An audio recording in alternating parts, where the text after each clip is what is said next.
ఎప్పుడు కూడా ప్రకృతికి ఏం కావాలో తెలుసు, ఏమి ఇవ్వాలో తెలుసు. మనిషికి ఎప్పుడు ఏది ఇవ్వాలో మనకు తెలియదు, నేచర్కి తెలుస్తుంది. కాబట్టి నేచర్ ఇచ్చినప్పుడే తీసుకోవాలి. ఎప్పుడు కూడా ప్రకృతి ఏది ఇస్తే అది పుచ్చుకోవాలి. అందుకే నేను వర్షాకాలంలో మామిడి పండు తింటా, వికృతి. ప్రకృతికి వికృతి అది. మామిడి పండు ఎప్పుడు తినాలి? ఎండాకాలం ఇచ్చినప్పుడే తినాలి. తర్వాత జామ పండు ఎప్పుడు తినాలి? కాస్త చల్లగా, అంటే ఈ శీతలకాలం వచ్చినప్పుడే జామకాయ తినాలి. కాబట్టి అలాగే కస్టర్డ్ యాపిల్ వస్తుంది మనకు, శీతాలక పండు అంటారు.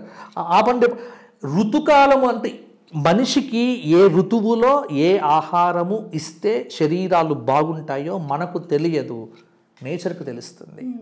కానీ మనం నేచర్ను పక్కన పెట్టేస్తున్నాం. మనం ఏం చేస్తున్నాం, అన్ని ఆర్టిఫిషియల్ గా ఒక సీజన్ అంటూ లేకుండా దాన్ని పడేస్తున్నాం. అంటే ఎలా అంటే ఏ టైంలోనైనా సరే కస్టర్డ్ యాపిల్ అనేది వచ్చేస్తూ ఉంది ఈ మధ్య కాలంలో. అది వికృతి. దాని పరంగానే మనకు తెలియని, అందుకే శరీరంలో జబ్బులు పెరుగుతున్నాయి. ఇప్పుడు మేము నైవేద్యం పెట్టేటప్పుడు కూడా దేవతలకు ఎలా పెడతాను తెలుసా? నానాకాల ఋతుకాలోద్భవ ఫలాన్ని సమర్పయామి. ఏ ఋతువులో వచ్చే పండు ఆ ఋతువులో నైవేద్యం పెట్టమని శాస్త్రం చెప్పింది. అంటే ఋతుకాలంలో వచ్చే పండ్లే పెట్టాలి. మీకు తెలుసో లేదో, మీరు పురాణాలు చదివారో లేదో కానీ పురాణాల్లో అన్ని కాలాల్లో అన్ని పండ్లు దొరికేటువంటి రాజ్యం ఏదో తెలుసా? లంక. లంక ఎవరిది? రావణాసురుడు. మరి రాక్షస రాజ్యంలోనే అన్ని కాలాల్లో అన్ని పండ్లు దొరుకుతాయి, దేవతల దగ్గర దొరకవు. నేచర్ ఎప్పుడు ఇస్తే అంటే అన్ని కాలాల్లో అన్ని పండ్లు రావాలనుకోవటం రాక్షసత్వం.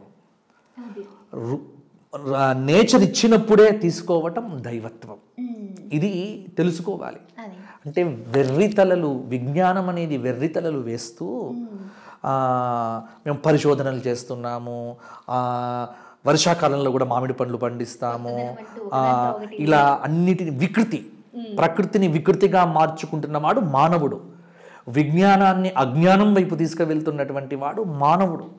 తన విజ్ఞానమే అజ్ఞానంగా భావన చేస్తూ చివరికి పూర్తిగా మూఢత్వంలో ప్రకృతిని నాశనం చేస్తున్నటువంటి వాడు. అందుకే ప్రకృతిని అనుసరించి మకర సంక్రాంతి పండుగ.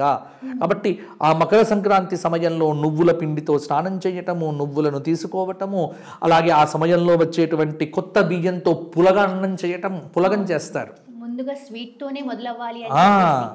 చక్కగా దానికంటే ముందు ధనుర్మాసం వస్తుంది. మీకు ధనుర్మాసంలో ఏం చేస్తారు? పొద్దున్నే లేచి పెసరపప్పుతో అన్నం వండి పులగం చేసి నైవేద్యం పెట్టి వేడి వేడి పదార్థాలు విష్ణువాలయాల్లో పెడతారు. అంటే ప్రతి దాని వెనుక ఒక అద్భుతమైనటువంటి విజ్ఞానం అనేటువంటిది మనకు కనిపిస్తూ ఉన్నది. అందువల్ల మకర సంక్రాంతి పండుగ ప్రకృతిని అనుసరించి వచ్చినటువంటి పండుగ, విశేషమైనటువంటి పండుగ.